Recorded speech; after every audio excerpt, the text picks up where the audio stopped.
நீங்க திருச்செந்தூருக்கு வர முருக பக்தர்கள் வந்து 3 விஷயம் தவறாம செய்யுங்க. ஒண்ணு வந்து மூவர் சமாதி. திருச்செந்தூர் கோயில் உருவாக காரணமா இருந்தாங்க மூவர் சமாதி. அங்க கண்டிப்பா போய் தரிசனம் பண்ணுங்க. முருகரை பார்த்துட்டோ இல்ல அதுக்கப்புறமோ. அதே சமயத்துல வள்ளி குகை அவசியம் போங்க. வள்ளி குகை வந்து நீங்க எதிர்பார்க்காத விதமான ஒரு அபரிவிதமான சக்தி. நாம் கிட்டத்தட்ட இத்தனை வருஷம் 15-20 வருஷமா திருச்செந்தூர் பத்தி எவ்வளவு கேள்விப்பட்டாலும் வள்ளி குகை பத்தி வந்து நான் இது வரைக்கும் எந்த படமும் பார்த்தது இல்ல. கிட்டத்தட்ட ஒரு வருஷமா 6-7 வருஷமா நான் தொடர்ந்து திருச்செந்தூருக்கு வரேன். நேற்று வள்ளி குகைக்குள்ள போற பாக்கியமே கிடைச்சது. அதுவும் பாருங்க ஒரு 2 நாளைக்கு முன்னாடி தான் 17ஆம் தேதி தான் வள்ளி குகை வந்து ஓபன் பண்ணிருக்காங்க.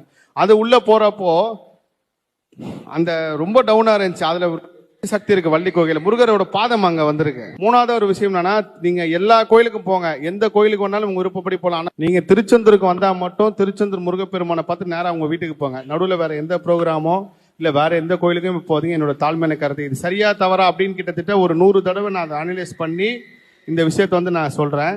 நீங்க திருச்செந்தூருக்கு போயிட்டு நீங்க நேரா வீட்டுக்கு போறது உங்களுக்கு மிகப்பெரிய அபரிவிதமான சக்தி தரும். ஏனால் இங்கே உங்களுக்கு கிடைக்கிற புண்ணியமும் இங்க கிடைக்கிற அருளும் வந்து நம்ம தமிழ்நாட்டில உலகம் ஃபுல்லாவும் எந்த கோயிலையும் வராது. ஏன்னா இங்க நீர் தத்துவம் மண்